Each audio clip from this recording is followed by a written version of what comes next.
Y ahora nos vamos a meter en el mundo de dos marplatenses. Dos marplatenses que tienen que ver con la coyuntura, con la política, con la economía. Arranco por la derecha con el amigo Claudio Suchovicki. ¿Cómo anda usted? Qué placer, qué linda presentación. Nombrar la ciudad primero ya me pone de buen humor. Una ciudad que de golpe los mundos se cruzan. Mariel Fornoni, bienvenida. ¿Qué tal? ¿Cómo les va? ¿Se conocen ustedes el mundo de la política y la economía desde hace mucho? Me hace quedar mal porque somos compañeros de facultad, mirá qué bien se mantiene y mirá lo que quedé yo. Eso significa que la política es más sana que la economía. Mirá cómo te Veo deja que la la mesa es redonda, ¿no? Uno dice, tal punto, tal nodo se une con tal, y vos decís, ¿dónde se unían estos mundos? En el origen. Sí. Bueno, nosotros cursamos primer año de la facultad, seguro, juntos. Sí, Mira vos, los mundos pequeños, fíjense de quién se trata, ya los conocen a ambos, pero bien merecen una presentación. Arranco con la de Claudio Suchovicki, que vamos a hablar con él de economía y de lo que viene. Claudio Suchovicki, gerente de desarrollo de la Bolsa de Comercio. Licenciado en Administración de Empresas de la UADE, realizó un posgrado en Mercado de Capitales en la UBA IAMC con especialización en Mercado de Capitales y es especialista en futuros y opciones por la Chicago Board of Trade. Fue vicepresidente de Silver Cloud Advisor y es director académico de finanzas de la UADE. Y ahora formalizo en la presentación de Mariel Fornoni. Mariel Fornoni, doctora en Economía y Empresariales de la Universidad de Valencia, fundadora y directora de Management and Fit, docente de posgrado en numerosas universidades y consultora de organismos internacionales en proyectos de desarrollo. Vive en Buenos Aires, pero es marplatense y fan de su ciudad. Y acá vamos a hablar de lo que viene. Arrancamos un poco por la política. Votantes mujeres, votantes hombres. ¿Hay diferencias respecto a los que les preocupa? A ver, en relación a las preocupaciones, muchas veces sí, la mujer tal vez es más preocupada, está más preocupada por la inseguridad, está más preocupada por su familia, está más preocupada porque los hijos se queden en el país en este momento. Pero yo te diría que también los votantes empiezan a ser más jóvenes. Y me parece que ya el paradigma de que si sos mujer te importa algo y si sos hombre te importa algo, o si buscas un liderazgo, buscar mujer o hombre por alguna característica en particular, ya deja de ser natural. O sea, no te lo plantean. ¿Por qué me estás planteando? Yo en la facultad, por ejemplo, enseño investigación de mercado y entonces decimos, bueno, vamos a segmentar por sexo, hombre, mujer y... ¿Por qué, por ejemplo? ¿Por qué segmentaríamos? No lo ven como una cosa natural. O sea, es una evolución. ¿En materia de inversiones? Mira, también, primero voy a usar lo bien que decía Mariel recién, voy a usarlo como argumento. Yo siempre antes daba negocios de familia, ¿no? Entonces empezaba mi clase y decía, bueno, nada, por ser Suchovicki, el abuelo Isaac tuvo 2 hijos, Carlos y Gabriel. Isaac sabía toda la empresa, no sabía el idioma, pero su empresa era un hijo más. Y ahí contaba toda la historia, este tuvo 3 hijos, este 2, con lo cual ya hay problemas, porque cómo dividís por hijo. Y ahí hacía toda la película. Después uno tuvo 3 hijos y cómo la tercera generación. Y hacía toda la novela de que uno se enamoró. Bueno, hasta que un día un alumno me dijo, ¿y dónde pones los hijos del primer matrimonio? ¿Y dónde pones los hijos del segundo matrimonio que no es? Y cuando empecé a ver eso dije, bueno, esta materia no la puedo dar más por lo cambio de lo que es el negocio de familia. Llevando esto a las finanzas. En mi estructura siempre teníamos un lema. El hombre es más orgulloso y te miente, por ejemplo, en finanzas el precio de compra. Hay una vieja frase que dice, ojalá que cuando me muera mi mujer no venda la colección de cuchillos al precio que yo dije que la compré. Me suena eso. ¿Viste? Porque, no, esto lo conseguí re barato, no sabés, compré. Y la mujer siempre te escondía. O sea, y esa cartera... No, es vieja, la tengo de hace... La tengo guardada. Claro, entonces nosotros siempre teníamos ese estereotipo en finanzas, que el hombre es más orgulloso, que reafirma su opinión, quiere comprar que... Nada, en ese caso la mujer es de escuchar más metódica, más diversifica más. Pero me pasa lo mismo que decía Mariel recién, ahora cambió mucho la división de género, sobre todo el inversor de menos de 30 años, te diría... No tiene un pasa patrón. por ahí, no pasa por ese patrón. Bueno, quiero compartir con ustedes una breve reflexión de Marta Minujín, una de las reinas del arte, pero que habla de un tema que sé que particularmente a Claudio le preocupa y me parece bueno compartirlo para seguir charlando. Veamos de qué se trata.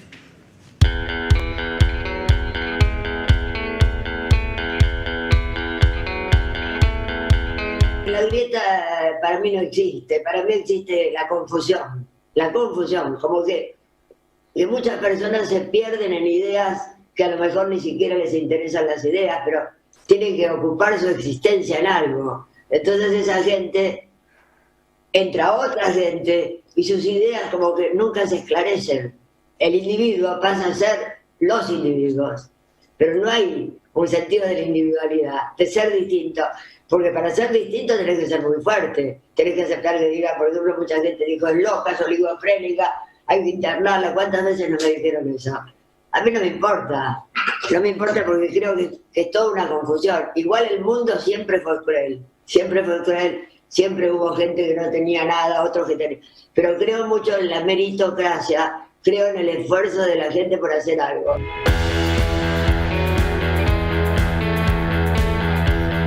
¿Cómo juega esta grieta que nos atraviesa, Mariel? Tremenda, porque no salimos de eso y la verdad es que además en muchos casos se fomenta porque electoralmente, bueno, que es un poco de lo que yo hablo, es funcional electoralmente y después no sirve para gobernar porque después estamos todos enfrentados en todos los ámbitos y el tema es que no es solo en el ámbito de la política, eso se llevó al ámbito de la familia, en las empresas, en todos los ámbitos, ¿no? Y me parece que si realmente nos pusiéramos de acuerdo y pensáramos un poco y nos sacáramos el tema de la grieta encima, en muchos casos no pensaríamos tan distintos, ¿no? Nosotros muchas veces cuando hacemos focus group teníamos, bueno, los que más o menos votaban a uno y votaban a otro, tenían buena imagen de uno y buena imagen de otro, y dejamos de juntarlos porque uno quería entender lógicas de pensamiento y no tenías, porque en realidad yo estaba en contra, pero porque vos estabas a favor. Entonces no terminábamos de poder sacar realmente cuál era el fondo de la cuestión y qué era lo que la gente sentía. Entonces tuvimos que segmentar y decir, bueno, los que están de acuerdo con uno, miremos qué pasa con estos y miremos qué pasa con los otros. Tuvimos momentos en los que eso fue un poco más flojo, eso un poco se diluyó y momentos donde otra vez donde eclosiona siendo, siempre en las previas. Sí. La grieta, que sé que es un tema que te desvela y me interesa que nos compartas tu reflexión. No tengo mucho que agregar a lo que decía Minujín, yo estoy en ese caso completamente de acuerdo, ¿no? en la expresión. Creo que desde el lado financiero cuando mirás, primero te paraliza. Si vos tenés que la mitad quiere ir para un lado y la otra mitad quiere ir para el otro, bueno, primero decidan y después vemos. Después vemos. Y eso paraliza y la economía en ese caso es secundaria de decisiones políticas. Después lo que empezás a medir cuando escuchás la grieta es el poder de daño de cada uno. Vos podés, como decía Minujín, vos podés tener un poder de construcción y es fantástico, siempre te lo admiro y vos decís siempre tratás de construir, haces notas pensando en el futuro, etcétera, o poder de daño. Y yo creo que muchas veces la grieta lo que hace es que estemos atentos al poder de daño que tiene el otro. Bueno, pero si pierde, ¿qué puede hacer? Y entras en una evaluación completamente negativa. Y tercero, perdón que sea autorreferencial, en la última columna de La Nación el título era no vemos las cosas como son, sino como somos. Y eso, tu prisma. Claro, refleja también esa identidad. Y la comparación que estoy utilizando últimamente es como, suponete que vos ves un partido de fútbol, parejo, y el árbitro tiene preferencias. Y en el medio, como ve que su equipo que tiene preferencias no avanza, agarra la pelota con la mano, volea y hace gol y lo cobra. El árbitro se mete. ¿Te parece justo? Bueno, a veces nosotros nos pasa, el árbitro lo comparo con las funciones del Estado cuando no hay construcción. Que el Estado se te mete discrecionalmente, con la fuerza del Estado, tiene un poder que el resto no tenemos, que te puede decir A, B, C, D, y cuando se usa discrecionalmente, y sobre todo cuando tenés una grieta, que es, vos querés esto, yo quiero lo otro, también te traba económicamente. No sé si puedo emprender, no puedo emprender, si puedo importar, no puedo importar, porque la decisión no es constructiva, sino ideológica. Entonces no te paraliza, y creo que ese es el resumen. Hay un punto, Mariel, también que esta grieta que nos atraviesa y tiene que ver con el día después, ¿no? Digo, tenemos las elecciones, pero el 15 de noviembre vuelve a amanecer en la Argentina. ¿Y qué encuentra? Y la verdad que va a encontrar un país partido, por eso lo que decía yo antes, es funcional electoralmente, pero no sirve para gobernar. O sea, nosotros necesitamos realmente un acuerdo de verdad y que no sea un presidente que gane en un balotaje por el 51% de los votos, digo, de acá en adelante, ¿no? Sino que realmente tenga un consenso, porque cualquier medida que vos querés implementar, el 50% de la gente está en contra. Entonces vos querés moderar expectativas. ¿Qué expectativa vas a moderar si el 50% más está en contra de lo que vos estás planteando? Entonces, me parece que tenemos que ir en camino a eso. Y la verdad que es difícil, uno se imagina, bueno, hay muchos escenarios posibles después del resultado de la próxima elección. Mucho depende de la emocionalidad también de quienes están liderando, ¿no? Y me parece que la emocionalidad lo que mostraron es que les jugó bastante malas pasadas. Entonces dependemos mucho de eso. Me parece que tiene que haber un camino del diálogo. Yo igual me imagino un camino del diálogo en el marco del Congreso, ¿no? No un camino de diálogo, no un pacto de la Moncloa. Ya eso lo no, porque ya lo han dicho todos, 20.000 veces y nunca pasó y no va a pasar. Pero me parece que un marco de diálogo, en el Congreso que no sea el de la chicana, que no sea el de, viste, te estoy tomando el pelo porque vos no llegás o porque igual voy a votar lo mismo. Me da la impresión que necesitamos cortar con eso, ¿no? Y necesitamos un gobierno en el 23 que pueda ser un gobierno de más consenso. Sucho, ese consenso que plantea Mariel en términos económicos, ¿no? Digo, estamos viendo hoy un dólar blue a 202, estamos viendo que esas variables están como fuera de control, sin ser agoreros, pero es la realidad. ¿Qué nos encontramos en materia económica? Bueno, siempre acá marco lo mismo, ¿no? Que el precio del dólar o el precio de los activos no es la foto de hoy, es la foto de las expectativas que tenés con respecto al futuro. Tu casa vale lo que vale o no la puedes vender precisamente por el miedo al futuro, o una empresa vale lo que vale, o un bono vale lo que vale, o el dólar vale lo que vale. Hay una gran frase de Tomás Bulat en su libro donde también te dice, bueno, es un bien más. Si vos proyectás la inflación y ves la inflación que hay proyectada, tomala como un bien, y si haces ese cruce, podés anticipar en el valor futuro. Gracias por mencionarlo. Tomás tenía una frase también que era buenísima, diciendo, bueno, en Argentina, ¿cómo sacás las cuentas? Y por el índice de los 5 dedos. ¿Y cómo es? Y más o menos, más o menos esto es así. Pero, atando a lo que decía ella recién, vamos a hacer un juego. Olvídate de las cámaras, olvídate de que estamos, charla de tres, de amigos. No sé, viene un primo tuyo. Tengo $10.000. ¿Los vendo para invertir en Argentina? Entonces, fijo. Nos preguntan a los tres y nosotros tenemos que decir, y bueno, depende de quién gane, depende de lo que pase, depende de la sociedad. Entonces, ¿por qué vendería $10.000 hoy para invertir en Argentina? Entonces, depende de una elección, depende de un acuerdo político. Porque yo te voy a preguntar, ¿acuerdo político entre quién? ¿En quién vas a confiar? ¿Nunca vimos un político cambiar de opinión? Entonces, pues, bueno, acuerdan, mira, se dieron la mano. ¿Son representativos?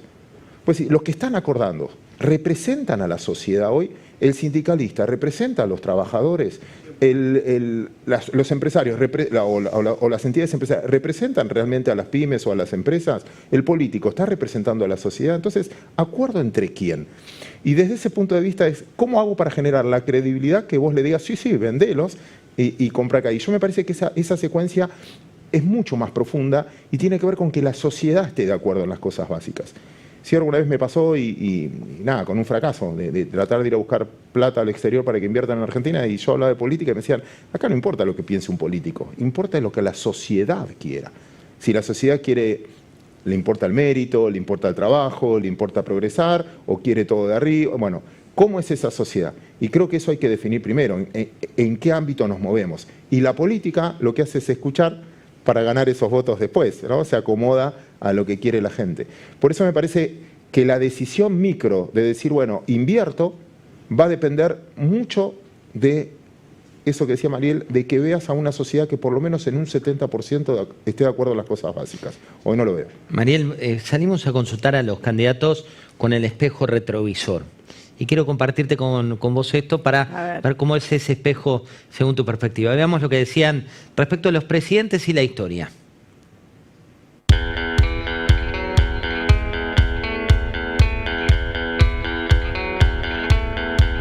Carlos Saúl Menem en su primer presidencia. Julio Argentino Roca fue el presidente que encarnó las ideas de la libertad. Raúl. Me remonto bastante lejos. Mi presidente preferido es Sarmiento, porque creo que él, de una manera muy temprana, nos demostró cómo la educación es lo que define un país. Probablemente haya sido Domingo Faustino Sarmiento. Digo probablemente porque Frondizi me parece que fue un gran presidente que entendió cómo funcionaba un sistema económico y cómo transformar económicamente a la Argentina, pero no fue capaz de construir el poder político necesario para mantenerse en el cargo. Entonces, probablemente me quedo con Sarmiento en ese debate. No tengo una referencia de un presidente en la Argentina que en realidad nosotros como socialistas, como una fuerza anticapitalista, no nos sentimos identificados, digamos, ¿no? A mí me parece que la época más exitosa de Argentina y el presidente que se supo mejor rodear fue Marcelo Torcuato de Alvear. Se decía que el gabinete lo integraban futuros presidenciales y yo creo que esa es la forma de pensar un gabinete serio y responsable. No podría decir uno porque creo que cualquiera que nombre representaría ideas muy diferentes a la mía. Yo soy anticapitalista, peleo por cambiar este sistema y los presidentes que han existido han sido dentro de este sistema capitalista.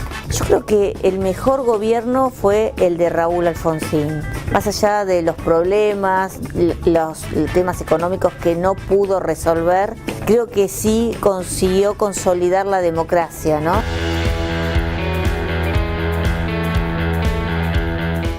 No te voy a preguntar cuál fue el mejor presidente de la historia, pero sí ver estos liderazgos de cara a lo que viene, qué es lo que está pidiendo la sociedad. Bueno, vos fíjate que cada uno plantea de acuerdo a su ideal de liderazgo y la verdad que no hay un liderazgo ideal. Yo creo que es muy coyuntural, que hay veces que hay liderazgos para determinados momentos, ¿no? Entonces, me parece que Alfonsín era el presidente en ese momento que necesitaba iniciar un proceso democrático, así como en otros momentos se necesitaron otro tipo de liderazgos. Yo luego que me quedo con, y comparto mucho lo que dijo López Murphy en relación a que un gabinete que sean todos futuros presidenciales no sería bárbaro, ¿no? No sería un gabinete. La verdad que esto que estamos viviendo no lo arregla una sola persona, no lo arregla y muchas veces terminan rodeándose de ni de iguales, ¿no? De gente a los que puedan exigir resultados de acuerdo a lo que uno quisiera. Y me parece que lo que está faltando también es eso, ¿no? Un gabinete de futuros presidenciales, no tener miedo a la competencia, al revés, tratar de superarte. Eso me parece interesante y vuelvo a repetir, no hay un liderazgo único, cada uno planteó lo que de acuerdo a sus valores, de acuerdo a lo que está privilegiando y habla mucho de cada uno de ellos y habla mucho también de lo que plantearon en la campaña, ¿no? Porque bueno, evidentemente hay muchos que apostaron muy fuerte por la educación, otros que apostaron por otro tipo de cosas y esto lo que demuestra es que no hay un liderazgo único y tampoco para la gente hay un liderazgo único. Vos decís, ¿cuál es el líder ideal? Y nosotros le preguntamos eso obviamente en las encuestas y te sale, bueno, que no sea corrupto, que sea honesto, que tenga alguna experiencia en gestión, pero después cuando vos ves lo que eligen no se condice siempre con las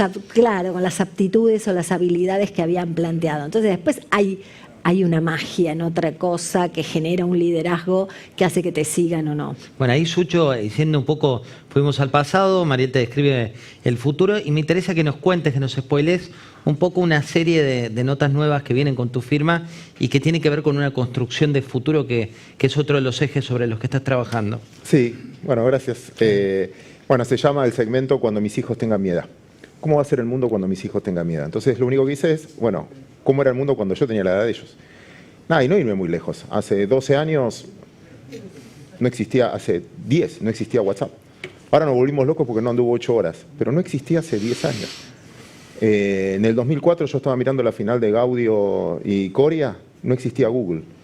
Debuta bursátilmente, antes había otros buscadores que no están más. Entonces es esa dinámica del cambio, cómo fue pasando. Cuando Federer jugó su primer torneo, ganó su primer premio, lo cobró en pesetas, Federer, porque no existía el euro. Entonces la capacidad de variación, el euro nació en el 2001 como moneda real. Entonces esa capacidad de variación quiero verlo para adelante. Y voy a citar Un ejemplo de Mar del Plata. El surf te enseña que una ola nunca la tenés que agarrar antes de tiempo, porque te quedas sin impulso. Tampoco tarde, porque vos crees que estás en la cresta de la ola, pero te caes enseguida. Si no, espera que arranque, y cuando empieza a arrancar, ahí agarrás. Entonces, lo que vamos a hacer es un segmento que es, bueno, no sé, el primero, ya que lo estamos espoleando. ¿Cuál fue, no sé, las acciones que más subieron en el último tiempo? No tengo ni idea. Semiconductores. ¿Por qué? Biohacking. ¿Qué es biohacking? No, te hackean el cuerpo. ¿Viste los relojes que ahora, che, camina, ahora me está diciendo que tengo que estirar los brazos? Entonces, bueno, ahora 10.000 pasos. Claro, te hackean, te ponen un chip y te dice, Claudio, deja el chocolate, mucha azúcar en sangre, te va advirtiendo de un montón de cosas. Bueno, la gente lo compra y eso está produciendo un boom. Bueno, es tratar de anticipar juntos, pues yo no lo sé, o sea, si no, no estaría acá a esta altura. Las tendencias que vienen. Las tendencias que vienen en términos de, así como una ola de surf, ¿no? Es cuando arrancó una ola, ¿por qué le están dando, no sé, los jugadores de PlayStation están ganando más plata que un jugador de fútbol? O sea, los jugadores profesionales de PlayStation, en premios, se lleva más del que vos vas a la cancha que Messi. Sí, sí, ya no hace falta. Cambian los paradigmas, esto es lo que viene, lo que viene con la firma de Claudio Suchovicki. Gracias, Mariel, por haber venido. Por favor. Gracias, Claudio. Un placer. Y ahora les voy a mostrar también, esto es una especie de anticipo, se llama Conversaciones Imposibles. Detrás de escena de esto que van a ver en blanco y negro está el cerebro de Carlos Pérez, el presidente de BBDO, uno de los creativos, de las mentes más brillantes de Argentina, con quien trabajamos. Y fíjate, si vos tenés la posibilidad de hacer que dos personas que no se escucharon porque vivieron en tiempos distintos hablan entre sí, esto es lo que sucede.